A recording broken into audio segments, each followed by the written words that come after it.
You're listening to the Rebel Scum podcast. You are always scum. Rebel Scum. From odds making to list rankings, we've got you covered. And don't forget to join us on Patreon for early access and exclusive content. Here are your hosts, Brock and James. Hello, everyone that watches us, which isn't our moms, which is weird. Before we begin with the frivolities of Rebel Scum podcast, it has come upon us that if you have not watched the finale of season 2 of The Mandalorian, you should stop listening. You should pause this and go watch, because this is going to be spoilerific. You've been warned. You still here? Okay, great. James, did you see that episode? I have not seen it yet. Was it good? It was great. I thought you would have seen it. You're already dressed up as it. I was in the episode, and I don't watch myself on TV. I need gloves. I feel weird with it. Okay. Anyway, yes, I saw this episode. This was the second time in the show's history where you text me and you're like, "Stop what you're doing." Yep. And watch the episode. So I want to know. I got to know right away, Brock. Your first impressions on this episode as I try to. Yeah, you know what? I've been mentioning this throughout the season. It's like I can't have a final say on this series because it's a lot of this is woven together. So it's like Favreau and Filoni. I know there's a lot of more people on the team, but you know they are the guiding light on this show. They constantly are trying to change the norm, I guess. I mean, they're not doing anything crazy, but you're not like, I often compare this to Game of Thrones because I watch this every Friday morning at like 6 a.m. in the dark, and like that that type of show hasn't happened since Game of Thrones. But like Game of Thrones was formulaic at points. You're like, yeah, we know this is happening. Like a little bit of that is happening, but like they always keep you guessing. And it's like you never, like, I'm sure we've said it that like this is going to happen, this happened. And then it did happen in this finale, but it happened in a way that nobody was ready for. James, what did you think? Yeah, I agree. I think the one thing I won't say what it is yet. We'll get to it, but that the it happened moment towards the end, that final act.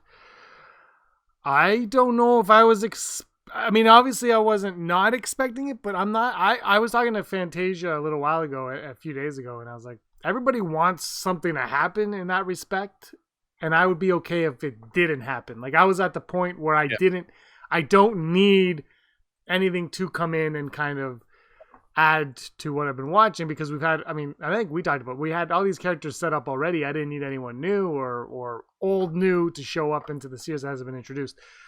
That being said, it played out, in my opinion, perfectly to how it was meant to. I was super thrilled by that moment, and it did in a way surprise me, because I was so into the story at that point that I didn't even think of that happening anymore. Like it was so far removed from my thought process. Yeah. I was like, oh, what are they going to do? Is Grogu going to do a move to get them out of it? Like that's where my head was. I mean, I wasn't even really thinking, but if I can remember thinking, oh, what's Grogu going to do? It was once he came back, it was always like, what's he going to do?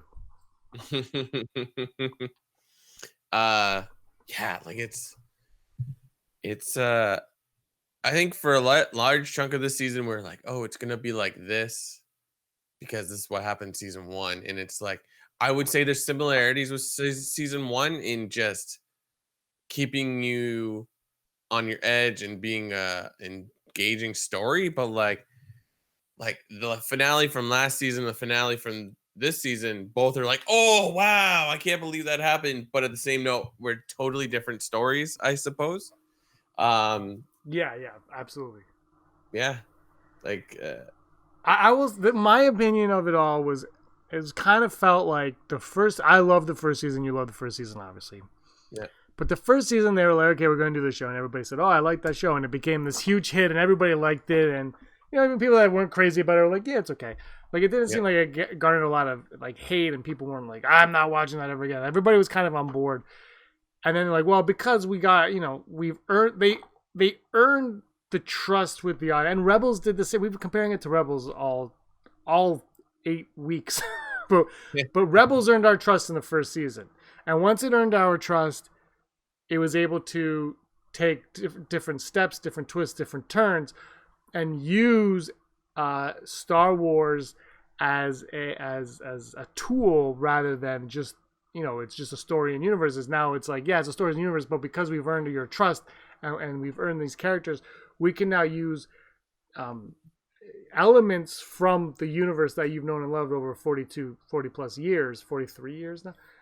And they have permission now to do all that, and that's how you get, from right from the get-go, you get Cobb Vanth, who, okay, is only 5 years old, but still, you get Cobb Vanth, Bo-Katan, Ahsoka, Boba Fett, all these characters come back, and it's because of the trust they earned and gained in that first season.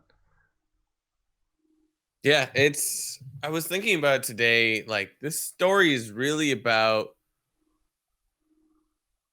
you could say it's about a lot of things, but it seems to be like this is the fallout of what life was like under the Empire for so long, or what it was like to be in a war, like the constant fallout of war, which I guess you could say that about every Star Wars, but it's just like every character has been affected by some like massive upheaval. Like they're all to the point that like it's all the characters.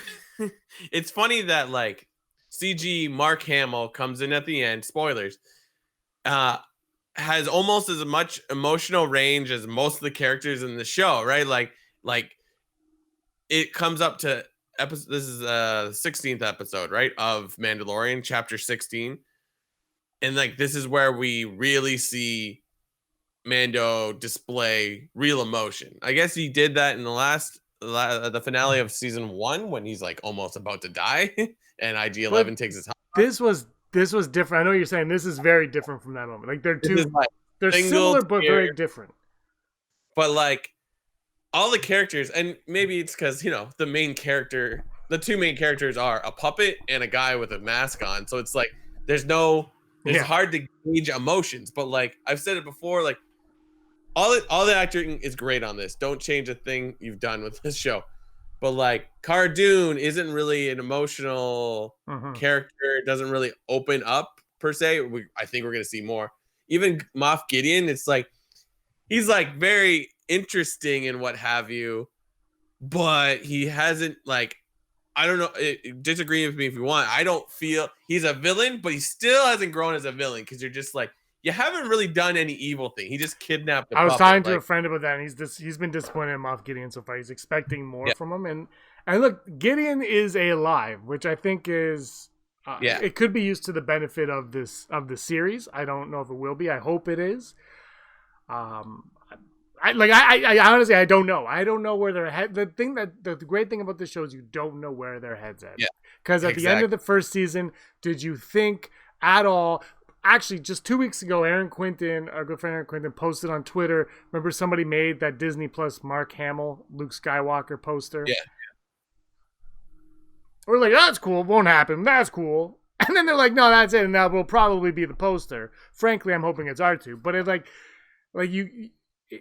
they're doing things, and you're doing it. They're like, all right, here we go. And it's fitting into, I think, what Star Wars fans have loved about Star Wars, and that's that it is just in, there's the How I Met Your Mother. The only people that don't know Star Wars exists, or the only people that haven't seen Star Wars are the people in Star Wars because they're living Star Wars.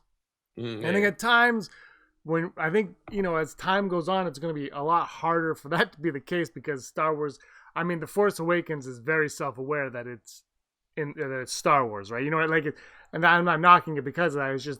It's going to be harder as time goes on. Whereas this one, you feel like they don't know they're in Star Wars. They're just there.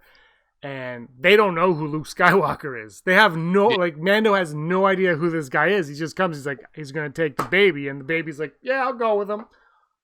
And so you have to put that trust in. And I love that aspect of the show because that's how it's like this is only a few years removed from the second Death Star blowing up. Yeah, exactly. It's because it's sort of at the end of that episode. It's like, so Grogu went with Luke. How does Mando get in contact with Grogu again? And here's what happens. Yeah. Kylo Ren loses his poop over at the Jedi Academy. Grogu's like, because he's still a baby. He's like, oh, crap's going to hit the fan. He force Skypes Mando, says, come pick me up for the weekend, bro. Mando drives down to the Jedi Temple on that planet, picks up Grogu. They go to a beach for the weekend. Kylo Ren destroys everything. And people are going to be like, in the comic, Kylo doesn't destroy the temple. Who cares? Everything gets destroyed. Grogu lives happily ever after with Din Djarin. The end. That's how it all works out. They're happily ever after on a beach somewhere. Father and son bonding. This is the way. First of all, stop saying poop. You're a grown man. I don't want to swear. Kids listen. Yeah. Use another word. Dang fair. I believe this part of Mandalorian is like 9 years, 10. Like, so Ben Solo is not at age appropriate. I honestly think Grogu is like one of the first students that Luke finds. I hope we investigate this. I really do. I feel like to get to the part where Ben Solo goes crazy, Luke has to grow a beard, and there's no beard in sight. No. I'm talking. This is like 15 years down the road. Okay, because that's what I said to you. Like a time jump for next season would be fantastic. It's okay. Well, let's get ahead of ourselves now because we're going to go into next season. What the hell is next season, Brock? I don't know. I can say hell because hell is in Star Wars. Because I'm watching the episode and I'm texting you while I'm live texting it. It was very fascinating on your end because you had already seen it and been like, stop texting me and watch it. So I'm watching, I'm texting you. And R2 shows up and I lose my mind. Because R2 sounds like Star Wars. It might just be me growing up in the 80s with those the 35s. When R2 makes sense, it might be that, but to me, R2's beep beep bloops are Star Wars. So anyway, R2 shows up. I'm like a kid, and then you're like, keep watching. I was like, well, I wasn't going to stop watching. So I'm not going to lie to you. For a brief moment, when it was a close up of Grogu's face in the elevator, I thought he was going to speak. Mm-hmm. I wouldn't think I would have thought of that if you didn't say keep watching. Then he didn't. I was like, well, what is he talking about? And then when the credits rolled, there was no concept. Yeah, no concept art. So I was like, oh, he must be talking about a post-credit. Like, that's when I clued into the post-credit. You knew it. Well, tell everybody how you found out there was a post-credit scene, because you actually used your Sherlock Holmes. I always look at the credits, usually for whoever the side characters were. So I'd be like, at the bottom of it said Bib Fortuna. I'm like, Bib Fortuna wasn't in this episode. And then I looked at the time. I'm like, there's still 5 minutes left in this episode. I'm like, oh. So I'm curious how many people did not watch that. Go ahead. Well, on Twitter, everybody ruins everything, right? But people were saying, make sure you watch the credits, because I think a lot of people would have missed that. Actually, again, Aaron Quinton said that he missed it. He walked out of the room. His son was watching, and his son was like, come back here! And like yelled at him to come back. Look, it's natural. We've never had a post-credit in Star Wars before. You wouldn't expect it. What a way to make an announcement, though. After a week of announcements, they punched us in the face with probably the biggest one of all. So has that been, like, what's the word? Confirmed that the Book of Boba Fett is the third spinoff of the show? I guess now, yes. So, assumed, right? There was rumor that there was a Boba Fett show. There was rumors of casting in the show. And then they did an announcement, and a lot of people were confused as to why. And it was like, oh, I guess maybe those rumors were all a lie. Yeah. And then this hit, and it was not what I expected at all. I thought it was great. The title is fantastic. It's got to be the third one. And the Ahsoka show, the Rangers show, Mando all take place in the same timeline. Yeah. Boba Fett clearly takes place in the same timeline. So Brock, is the Boba Fett series going to be about him becoming like the big gangster that Jabba the Hutt was, like a huge gangster type character, and all the other storylines are going to come together with him as the big bad guy? We're going to get to that in Never Tell Me the Odds a little bit more, but let's talk about it right here.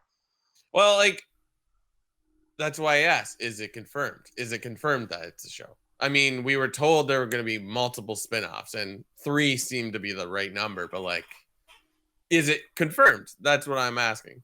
Well, then, like what? Well, they announced it now. But they announced the Book of Boba Fett in 2021. That could be season 3 of Mandalorian for all. Yeah, no, I don't know about that either. I thought about that too, but they announced. I believe they mentioned Mandalorian season 3 at the investors. Did they not? Yeah, they did. But I'm talking like we're assuming Book of Boba Fett is a whole thing to itself, but has that been confirmed? I'm sure it is, but like I'm just throwing that. I think though. I think Mando's like for me, Mandalorian could be done with the exception of they have to. And I said this to you earlier. They have to deal with the Darksaber because they made that they went out of their way to mention why he couldn't give it to Bo-Katan, and because of that. You can't just drop it, right? Like, if you were going to drop it, you just give it to her. And she's like, okay, you're good now. And then you just end it. But they couldn't do that. They went out of their way to tell us that he can't just hand it over to her. So, I'm guessing that there's going to be Mandalorian Season 3, which is hitting Christmas Day. Yeah. But then the Boba Fett show, like you said, is also hitting in December 2021. So, Christmas Day is, 3 weeks in. Maybe the Boba Fett show's a limited 4-episode series like Obi-Wan. And that leads us into I don't know. Maybe there's so much happening now. Like why hit the brakes at this point? You know what I mean? So I think though, like if season 3 were to be the Book of Boba Fett is season 3, and it's just we just go away from Din Djarin, I'm like, woo! Like why not? Why not? Just like complete. See, here's the thing. This series is very, very good, and it's what Star Wars fans for the last 40 years have been like, what's the word? Hungry for, right? We've been wanting more and more stuff to fill in these gaps. And this show is doing a real good job of filling in gaps. But is there a line? Because now we are getting like 10 shows. Do you want to give that much information? Do you want to just turn the screws on the fans? Because like even though they didn't do anything hugely drastic in this season, like I like how they're like, nope, you thought we're going this way, we're going the other way. Well, maybe I'm being a little too crazy, but here's a question: is it going to be called The Mandalorian: The Book of Boba Fett? I don't know. And do they all of a sudden do Mandalorian Book of Boba Fett, Mandalorian Bo-Katan, and the Darksaber? Like, do they start doing things like that where all of a sudden the Mandalorian is just like a nameplate, like Star Wars, the Mandalorian, like kind of gets a little bit convoluted. But could they do something like that maybe? Yeah, like an anthology or something. I mean, we know they're only going to go 4 seasons, so it makes sense to. I mean, that's what they've announced, right? They did, but everybody's forgotten about that. And if we go by the rules of post-credit scenes where they get the title card at the end, like, Captain America will return again in whatever. That black screen with white writing always is like, that's confirming the next project. So it's something separate. Because I agree, like, there's so much to like go over with, like Darksaber, Moff Gideon, Bo-Katan, like, where does the Mandalorian fall?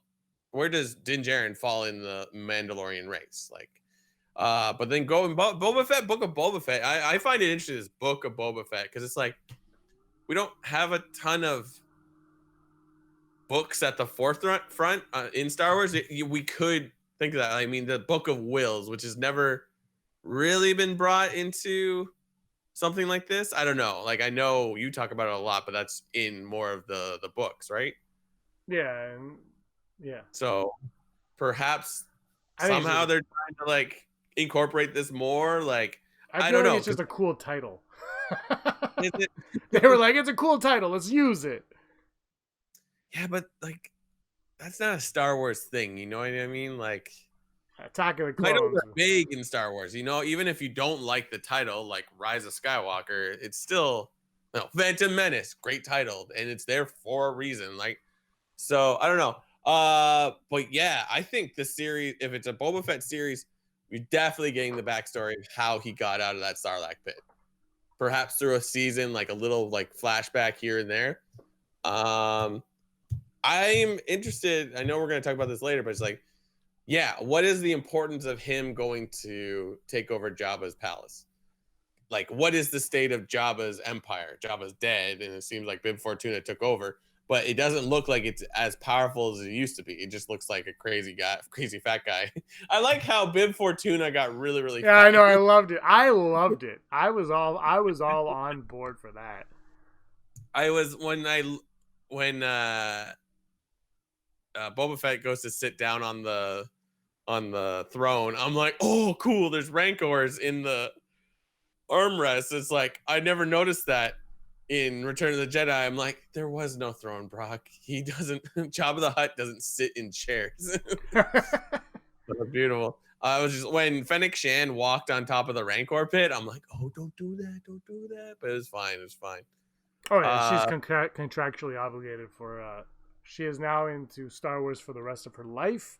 yep. There's no Yep. getting out. She's in the Bad Batch, which is all confirmed. That is her. She's allowed to talk about it. It's a younger version of herself.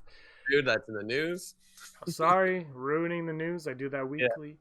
And yeah, so for like that's the most emotion I feel like Fennec Shan has ever shown, where she, after he sits down, she sits on the armrest and like has that yeah, blue thing of alcohol or whatever it is. that was awesome. Max. It was everything was so Star Wars in what we saw. So let's go Yeah. through it a little bit now. Right away. It starts off with Pershing. They're like, "Here you go. Yeah. This is who you want to see. He's here." What'd you make from that? Oh, it was great. And I think I said to you, because they hijack his, what are those things called? Transport vehicles? They're not, Yeah, the what's the shuttle. name for it? Shuttle, thank you. Like they hijack that, kill the pilots, and then take it, right? To crash into or to sneak into the cruiser. I don't really think it's sneaking. They crashed into it. So like Pershing still could be somewhere, and I think that's interesting now that we have a Boba Fett storyline coming along. Like especially he's a clone, and Pershing has some connection to Camino. Maybe I don't know. And they have Grogu's blood also. Yeah, so that's really interesting. Yeah, and then also to see later in the episode where like Moff Gideon's like, I don't need him anymore. I have the blood. I figured it out. That's all I wanted. Which is turns to be like a trick, but like I was just like, yeah, like I love how they're just like, no, this is not about having some powerful child. This is like we're just cloning Jedi. What? I love that too. Sorry, when you mentioned that, are they doing with Boba Fett basically what they did with Darth Maul, and they're going to just make him the most interesting character in Star Wars, and everyone's going to love Boba Fett now, a character who died easily. I mean, that's a good point because it's like I think possibly fleshing out Darth Maul might not be worth it at this point. Well, he's gone. Maul's dead, right? Maul's dead. He's dead, but you know, Yeah, you could go back. Yeah, and I think something like that. it feels like what they're like the way Boba ended. It kind of reminded me of when we first saw Maul in Solo. You're like, oh, he's a Yeah. big bad crime lord, and all of a sudden Boba's there, and you're like, Yeah. guess they're gonna do And that. they've always wanted to do that underworld sort of Yeah. whatever show, so now they can possibly do that, or no, maybe not like not exactly how they pitched it originally, but they could. I don't know. It's interesting. I don't know why the move of that though, still taking over Jabba's palace. Like it wasn't Jabba's fault that Boba fell into the Sarlacc pit. Well, Like, it you know kind what of I was. mean? I mean, he was there for a reason. He didn't have to go on the skiff. You know what I mean? Or Maybe he did. I don't know. Perhaps that's what the show will be about. So it's like, I hope that gets a little explained. Outside the fact that it's like, check this out. Like, Or maybe his ploy, like the whole time, was to earn the money from Jabba and to eventually take over Jabba's palace and become that. And now he's finally at that point. I don't know. I was thrilled to see. I mean, as soon as it cuts to Jabba's palace, you're like, bring it. I think I've seen some people complaining about it. Star Wars is too small. I was like, this is Star Wars. Like Star Wars are these places that we know. The Droids cartoon. I mentioned this before. The Droids cartoon live solely on sand planets. Star Wars is a sand planet kind of place. That's where we're going to live and die there in spaceships, and I love it, and that's what Star Wars is, and I'm here for it. I thought this episode was exquisite. Moving along, the Dark Troopers were kind of explained a little bit more as to what they were. They were Terminators, essentially. Yeah. The indestructible, except for Beskar, it looked like. Really cool stuff. What do you think of those guys? I thought it was great, and it's just like this unstoppable force. Like, if it wasn't for Beskar, like his head would have been crushed. The Mando with the one trooper. I love that they come back. Like, it's like, yeah, they're machines. They don't need to breathe and they fly. So it's the like, way they came back was so well done too. Like, how many boarded? No one. And, and then you see them. None. Oh. A brilliant way. And then obviously everybody. Well, okay. Well, let's talk about the lightsaber fight with Moff Gideon. It had been teased for like a freaking year. We've been talking about it. One thing for me, Brock, that stood out more than anything, I had a lot of fun watching it. One thing that stood out, though, more than anything, was when the Darksaber goes into the side of the ship and it starts slicing it, and there's flames, and it reminded me of the Phantom Menace, because we really haven't seen that since then, where that is something that lightsabers can do. So what do you think of that whole scenario? I honestly did not notice that. That part of this episode was like the least thing that stood out for me. I'm like, yeah. I mean, it was good, and it's one of those instances like, yeah, we knew this was coming, but yeah, I wasn't overly jazzed about it, but that's cool. I do want to rewatch all this. I think maybe Aaron's I might watching it right now. I'm upset. She just texted him watching. I might drift off at some point when I watched it, but like I want to watch it all as a whole stream of consciousness. Yes. But we did get some sick Jedi lightsaber moves with Luke entering the cruiser and basically taking care of all those very much mirroring Vader and Rogue One. Yep. Much. But you know, the green lightsaber showed up. We got to ignite the green. It was ignited, and he went to town. For a hot minute, when you see his chin for the first moment, the first time you see just the chin under the hood, I'm like, my God, they did it. They got Sebastian Stan to do this. There was a moment I thought that too. I was truly expecting it, because why not? Why not? Like, even if he doesn't sound exactly like Mark Hamill at that age, like, who cares? Like, it doesn't matter. So I don't know. But I'm okay with this CG Luke, quite honestly. Like, we gotta be realistic. If you want to continue these stories, you're gonna have to get a digitally mastered like Luke in there. I was okay with it. I mean, it looked a little off, sure, but I mean, look, we have Tarkin, we have Leia. We've seen this. You know, we have Leia and Luke in Rise of Skywalker. We've seen it before. I wasn't.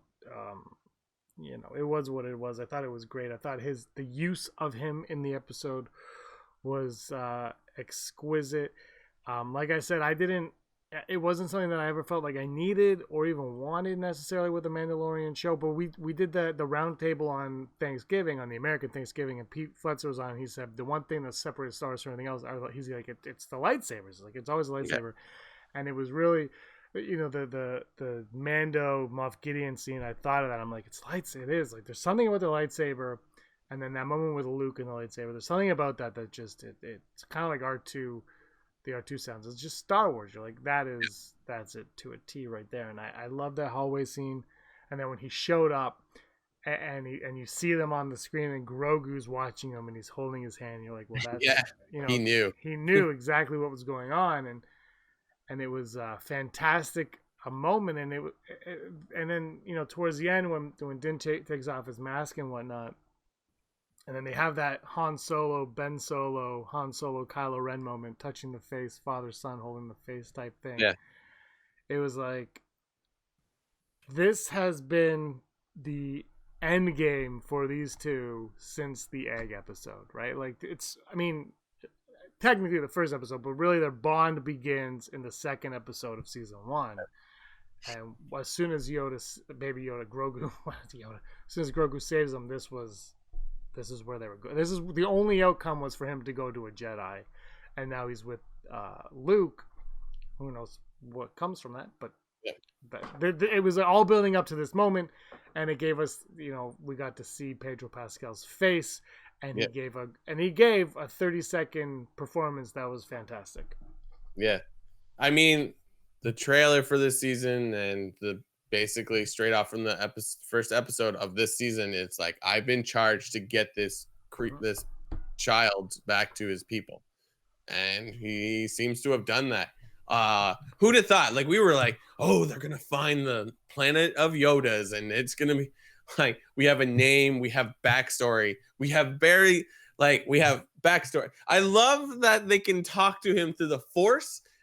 So it's like you get a little piece of information, but you get nothing else. It's just like you get the very slim little bit of information. So yeah, it's wild. But going back to R2 though, like R2 like beeped a lot at Grogu. Like, do you think there's an exchange going there? But you know what I mean? Like, well, my first thought when that happened was that took that's that. My first thought was that took R2 right back to Dagobah and Yoda, and he would recognize that creature, and because he's a droid, he wouldn't fully understand, but he would recognize what that was because he would have seen Yoda. So that is right where my head went at, because R2 coming on surprised me more than anything. It was the happiest surprise of them all for me. Oh, like R2 is like that character that could be like the fool in Shakespearean plays, that like he's always there and he knows what's going on. Which is why. Sorry. If we could get like a flashback to Grogu in the Jedi Temple, like, could R2 possibly be there as well? Who knows? I don't know. Do we need it? I don't know. So yeah, for me, I always thought, the Rise of Skywalker should have ended with R2 being shut down for good. That's how I felt. I felt like he should have appeared somewhere in Solo. I don't know how you do that, but like him and 3PO obviously, but like you said, he's the one who always kind of knows everything and is always there. And I thought it would have been very poignant if the whole thing ended with him on Tatooine looking up and being shut down for the final time, and the last iris out was R2's point of view. That's what I wasn't disappointed when it didn't happen. I just felt like that really, I think, would have hit home. And I think him appearing on the show kind of goes along those where he's always there, he's always present, and it was just I really like this as a finale. I thought it ended. It could have ended this show, except for, like I said, the Darksaber aspect of it. But it really felt like it ended. It was like the journey of these two is over now.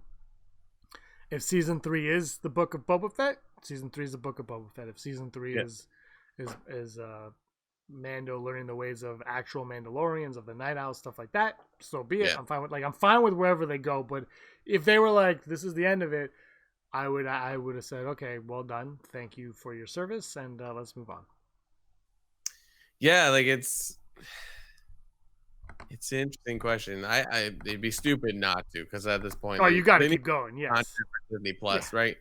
And you got 2 other shows that are gonna intermingle with all of it. Like Boba Fett is interesting, but like he's not going to explore any Mandalorian things because he's not part of that. Even though he's a foundling, he doesn't have any desire to be part of the Mandalorian people. So you're just giving up on Bo-Katan. Bo-Katan's gonna be in Bad Batch, but like to not have her back in some live action sort of. That's the thing. I think as much as the live action and the animation, they live together, and that's never been clearer than it is now. They're still very separate, because I could tell you, like I just said, Erin is watching Mandalorian right now. She's not going to watch the Bad Batch. She's not going to go back and watch the Clone Wars episodes with us. So I've tried. She's not going to go back and watch those even after this. My parents aren't going to either. Exactly. My dad, though, was like, let me know when the next show, the Cassian Andor, he's like, let me know when that one comes. But he's not going to watch the Bad Batch. And so I agree. It's like, it's great, and it's great for us because we're going to watch it. But, a lot of these casual fans aren't going to watch the animated stuff. So, they're the same. They live together, but they're in separate rooms. And you got to treat like that. And I think to not bring Bo-Katan back is a disservice. Because she was so important to this finale now. Like, she is she's arguably more important than Grief Karga was to Mandalorian at this point in time. Who just like in Grief Karga, like I was hoping Carl Weathers would come back, but last week it really became evident that he was done. And if he never shows up on this series again, I'm not going to be disappointed. Because as of like, and you know what, if him and Cara Dune didn't show up in this season, I almost feel like I wouldn't have been disappointed until they showed up, just because the way the show was going is like, are they going to come back to them? I don't know. Like, don't force anything onto me. I'm with you all the way, and I really think that last week, chapter 15, was very crucial to being an episode without Grogu, and seeing how people would react and if people would be along for a ride without Grogu. The one thing to that though is the whole episode is ultimately about Grogu. Yeah. So that's the trade-off. So I think the show does work without Grogu.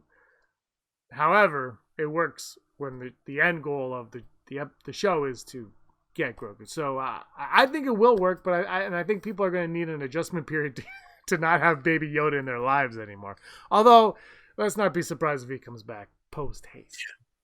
I mean, it's just so great how it ties in so many things. It gives you more like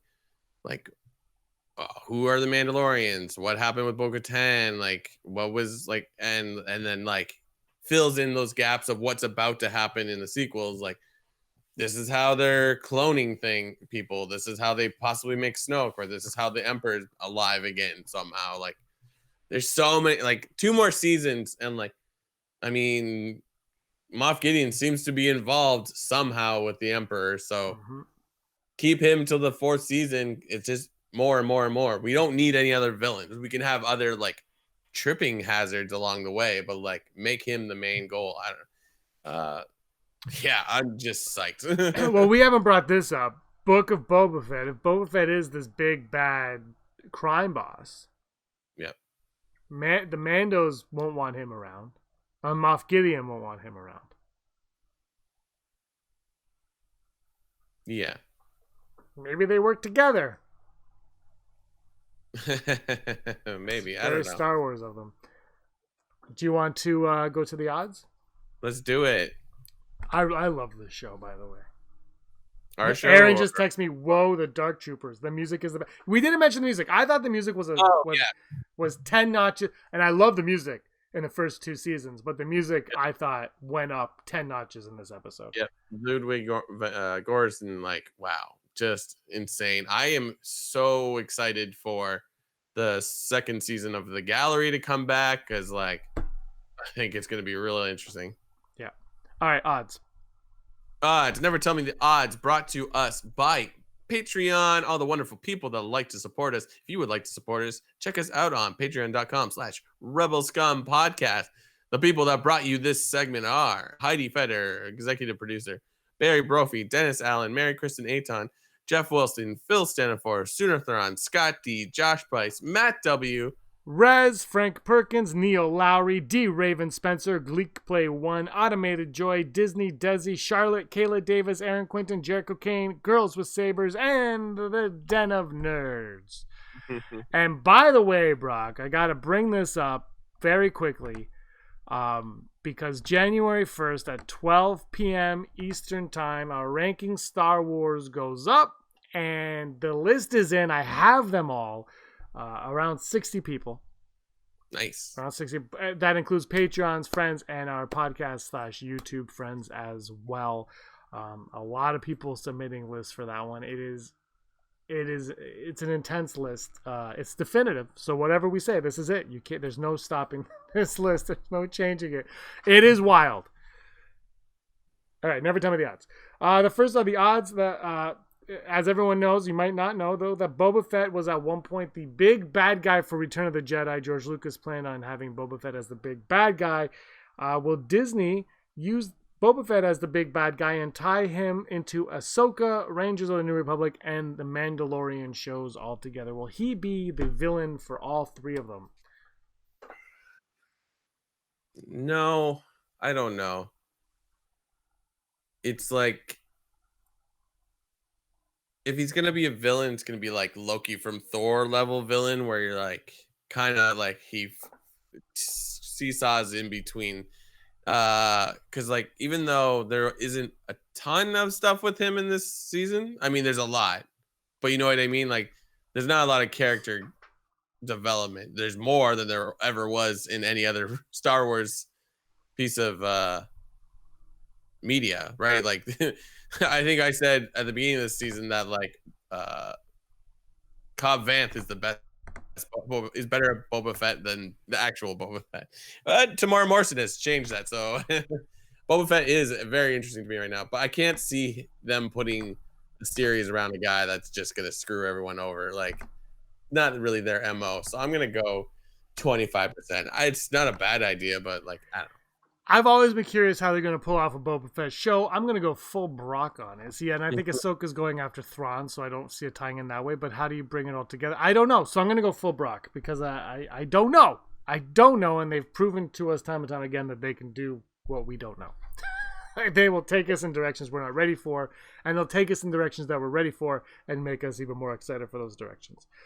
The next the odds of Bo-Katan teaching Din Djarin the ways of Mandalore, and Din Djarin becoming the rightful leader of the Mandalorians. Will Din Djarin learn the ways and become the rightful leader of the Mandalorians? I'm not answering that rightful leader thing because it's just like, it's too bleh. It doesn't fit with his character. It might change by the end of season 3. Well, that's where we're going, though. Well, is there going to be that change? I think, though, Bo-Katan will definitely be his portal to understanding what Mandalore is, Concord Dawn, or whatever. Like, I feel like that is coming if she's coming back. But that's even up for debate because she's sort of like, I need to kill you now. So I was so happy they didn't go down that route in this episode. I was just like, if they're gonna force a fight between these two right now, I'm not in. And they didn't do it, to their credit. Yeah. So I'm gonna go 70% that she will teach him the ways of Mandalore. This leader thing, I don't know. I'm gonna go 65% of the whole thing. Because it could end with him just becoming the leader of Mandalore. I'm just a little done with the chosen one. Like, no, he's not the chosen one. He has the Darksaber. He has to lead their kind, their people. It's the same thing. That's the same thing. He's not chosen, though. A young farm boy meets a wizard, and they go on a journey, and it turns out he's the king of all. But like, he's not the king. He's not the rightful king. He won it. All right, final odd. The odd that Grogu will return to the Mandalorian. Din Djarin. I can never predict what these guys are gonna do. Filoni and Favreau. I'm gonna go full Brock on this because it's like it'd be stupid not to bring him back, but that would be a flex if like the first 3 episodes are Grogu free in season 3. I kind of hope they are. I mean, I love Grogu, and I don't hope they are, but I hope they are. I'm gonna go 72% because I think at some point they've got to be reunited. Because although if the show, 4 seasons, I think you reunite them. But if it goes longer than that, then you're like, it's been long enough that we don't need them together. But they're such a good team that I'm all in on it. All right, you want the news? Let's do it. News time. Holo news. Holo news. Da da da da da. Holo news. Do you have anything on screen? Nope. Oh, okay. You're up. My mic is off. Holo news. The news you need to know right now. Star Wars: The Vow of Silver Dawn will be a new China exclusive novel and will fit into the High Republic era. It will explore a unique sector of the galaxy, which will fit into the overall canonicity of the franchise. Matt Martin of the Lucasfilm Story Group recently confirmed that The Vow of Silver Dawn is the English title of the Chinese Star Wars novel, which is set towards the end of the High Republic era and is said to focus on the Jedi and estranged relationships with sectors in the Outer Rim. Per an official video appeared on Weibo Post. This is a story that needs to fit within our overall canonicity. James Waugh, the Vice President of Franchise Content and Strategy at Lucasfilm. These characters are thriving Star Wars characters that could show up again and populate other media. He confirmed that the story takes place about 50 years before Star Wars Episode 1, The Phantom Menace, with a Padawan named Sean taking a central role in the adventure. Waugh said the Sean comes up against a few challenges in the novel as he finds himself grappling with an internal conflict over his duties and interests. He is a character with a secret. His origins have always been shrouded in mystery. He ends up being very much torn between his duties to the Jedi Council, to his master, and to his own interest. There will be no English version of the Vow of Silver Dawn, even though it takes place in the High Republic era, which, as we all know, is going to be a big event next year. Also, early, I believe today, Kevin Scott tweeted out that amazing news, issue 1 of Star Wars, The High Republic, has already sold out. It is going to a second printing. And he had a cover that you could click on, and it'll come out Monday, 21st of December, which is a Monday release. Interesting. Thank you everyone who has already pre-ordered. So that's wild. I'm excited. Maybe I need to go get a comic. As we already said, Fennec Shan, it has been announced that Ming-Na Wen will voice the character in the animated series The Bad Batch, which will take place a little after the end of the Clone Wars series. It comes on the heels of seeing the trailer where her character is in it, and she said everybody is saying that they just wanted the confirmation. So yes, it is Fennec. It's a younger Fennec, and she is voiced by me, and I'm thrilled and beyond happy that Dave Filoni wanted to create more of a backstory for her. She also added that she's cutting her teeth as a bounty hunter in the Bad Batch. She's still a loner, a drifter. There's just a sense of more recklessness about her, just bravado. A young punk.